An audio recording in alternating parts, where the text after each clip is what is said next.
Hi there. In this video, what we're going to do is we're going to talk about the friendly or the familiar commands. Now, these are the commands that are using the to part of the verb. Remember, the command is simply an instruction when you're telling someone to do something in the positive or not to do it in the negative.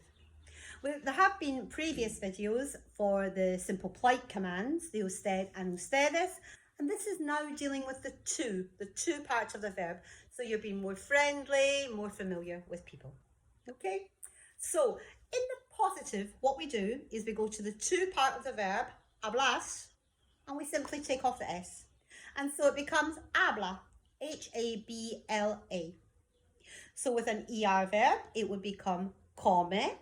So it's comes, off with the S, come. And an IR verb, vive, V-I-V-E-S, off with the S.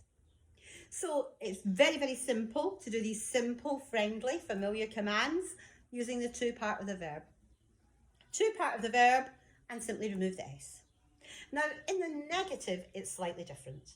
So when you're giving someone a negative command and telling them not to do something, it's more like what we had when we did the simple polite commands. You go to the to part of the verb, hablas, but rather than leaving it as the AS, we're going to flip the endings, the same as we did with the simple polite commands.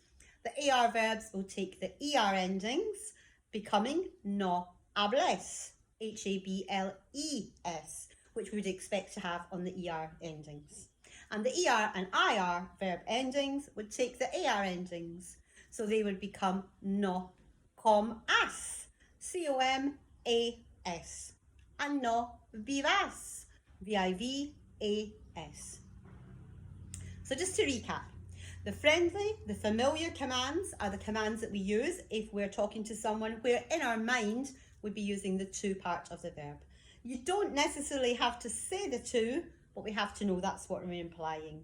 So the impositive to command, what we would do, to part of the verb and simply remove the S. We go to habla, come, vive. Now it's important that you do it in that order. You go to the to part and take the S off. Don't think about it as being the third person of the verb because you will forget and all of your pronouns will be wrong. So you have to do the to part of the verb. Your pronouns would remain as te, tu, etc. In the negative, what we do, to part of the verb and we flip those endings. AR, take the E, and the ER and IR, take the A. So, hablar, first of all, hablar would become no hables, H-A-B-L-E-S. And comer would become no comas, C-O-M-A-S. And vivir would be no vivas, V-I-V-A-S. So in the positive, to part of the verb, off with the S. In the negative, to part of the verb, and flip your endings. Nice and easy. Simple commands. These are friendly, they're familiar, they're something that you use daily. Okay, good luck with that.